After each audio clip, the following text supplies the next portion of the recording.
కొన్నిసార్లు అనిపిస్తుంటుంటుంది కదా, మన జీవితం ఒక పంజరంలో ఇరుక్కుపోయినట్టు. చేస్తున్న పని, వెళ్తున్న దారి ఇదేనా నా జీవితం అని ఒక ప్రశ్న. ఆ లోపల ఏదో తెలియని అశాంతి, అది ఏదో ఒక సత్యాన్ని వెతుకుతోంది. రండి, ఆ సత్యమేంటో విందాం. ఎందుకు ఇలా జరుగుతోంది? ఎటు వెళ్దామన్నా ప్రతీ దారి మూసుకుపోతోంది. ప్రయత్నం చేస్తున్నా, కానీ ఫలితం శూన్యం. అసలు నాలోనే ఏమైనా లోపముందా? ఇలాంటి ప్రశ్నలు మనసుని తోల్చేస్తుంటాయి కదా, ఆత్మను వేధిస్తుంటాయి. దానికి సమాధానం ఇదిగో. ఆ తలుపులు వాటంతట అవే మూసుకోపోటంలేదు. ఎవ్వరో వాటిని మూసేస్తున్నారు. ఆయనే, దేవుడే వాటిని మూస్తున్నాడు. దీన్ని తిరస్కరణ అనుకోవద్దు, ఇది రక్షణ. సరే, ఇప్పుడు మనం ఉద్యోగం అంటున్నాం కదా, అసలు అది ఏంటి? ఒక్కసారి ఆలోచించండి.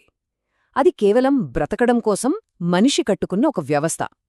చెప్పాలంటే ఒక బంగారు పంజరం లాంటిది. ఆ పంజరంలో ఉన్నంతకాలం మన జీవితం ఎలా ఉంటుంది? ఒకరి ఆమోదం కోసం ఎదురుచూస్తాం. ఎక్కడ మనల్ని తీసేస్తారోనన్న భయంతో బ్రతుకుతాం. మన సంపాదనకు ఒక హద్దు, మన కలలకు ఒక హద్దు, అన్నీ పరిమితం. అవును, అది కడుపు నింపుతుంది, కాని లోపలున్న ఆత్మదాహాన్ని మాత్రం తీర్చలేదు. అందుకే లోపలేదో వెలితి.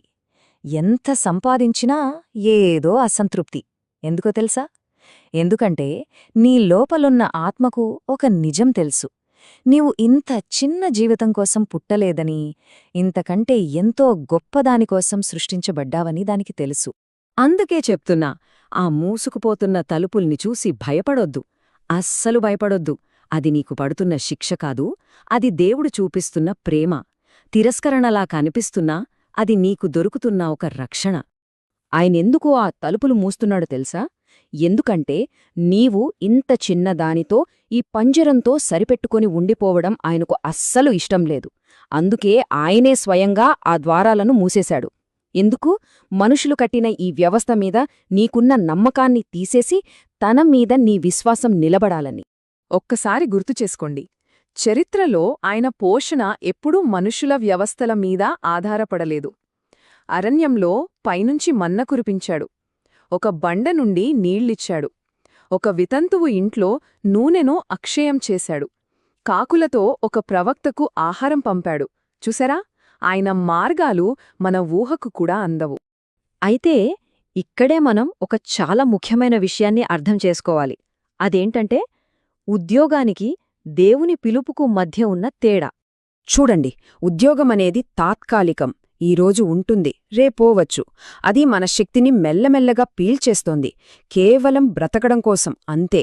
కాని దైవ పిలుపు అలా కాదు. అది శాశ్వతమైనది. అది నీలో శక్తిని నింపుతుంది, పీల్చేయదు. అది నీ గమ్యం కోసం. సింపుల్గా చెప్పాలంటే, ఒకటి మనిషి కట్టుకున్న రాజ్యం, మరొకటి దేవుని రాజ్యం. అంటే నీ నిజమైన పని నువ్వు బయట ఎక్కడో వెతుక్కోవాల్సిన విషయం కాదు. అది ఇప్పటికీ నీ లోపల ఉంది. అది నీలోనే నాటబడి ఉంది. నువ్వు దాన్ని మేల్కొల్పడం కోసమే అది ఎదురుచూస్తూ ఉంది. నీలో ఉన్న ఆ వరం, అదే నీ గిఫ్ట్. అది కేవలం ఒక హాబీ కాదు, టైంపాస్ కోసం కాదు. అది దేవుడు నీ చేతికిచ్చిన ఒక తాళంచెవి. దేనికోసం? నీ పోషణకు, నీ జీవిత ఉద్దేశ్యానికి, నీ ఆశీర్వాదాలన్నిటికీ అదే మార్గం. సరే, బాగుంది. కాని ఈ మార్పు ఎలా వస్తుంది? మార్గం చాలా సులభం. కేవలం 3 అడుగులు. మొదటిది, మనుషులు ఏమనుకుంటారో అని చూడటం ఆపై, వాళ్ల మెప్పు కోసం పరుగులు తీయడం ఆపు. రెండవది, నీ లోపలికి చూడు. నీలో దేవుడు పెట్టిన వరాలు ఏంటో గమనించు. ఇక మూడవది, అత్యంత ముఖ్యమైనది, ఆ వరాలను ఇచ్చిన ఆ మూలాన్ని, ఆ దేవుణ్ణి పూర్తిగా నమ్ము. వెంటనే మనసులో ఒక భయం మొదలవుతుంది. అవును, కాని మరి బ్రతకడమెలా అని. ఆ భయం రావడం చాలా సహజం.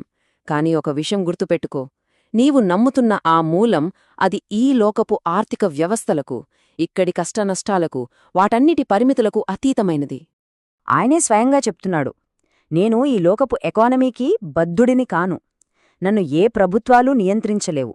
నన్ను ద్రవ్యోల్బణం కాని, ఆర్థిక మాంద్యం కాని ఏమీ ఆపలేవు. నేను దేవుణ్ణి. అర్థమైందా? నీ పోషణ మనుషుల చేతుల్లో లేదు. కాబట్టి ఇప్పుడు నీ ముందున్న ఎంపిక ఒక్కటే, చాలా స్పష్టమైనది. కేవలం బ్రతుకు పోరాటం చేస్తూ ఉండిపోతావా? లేక నీ ఆత్మకు నిర్దేశించబడిన గమ్యాన్ని చేరుకుంటావా? ఈ ఎంపిక చాలా స్పష్టమైనది. దీనికి సమాధానం ఎక్కడో లేదు, నీ హృదయంలోనే ఉంది. ఒక్క క్షణం నిశ్శబ్దంగా ఉండు, నీకే తెలుస్తుంది. ఆయన పిలుపు ఇదే. ఒక ఉద్యోగం కోసం వెతకడం ఆపి నాకోసం వెతుకు. నీ దృష్టిని ఈ మనుషుల వ్యవస్థల నుండి దేవుని వైపుకు తిప్పు. భయమనే పంజరం నుండి బయటకొచ్చి విశ్వాసమనే స్వేచ్ఛలోకి అడుగుపెట్టు.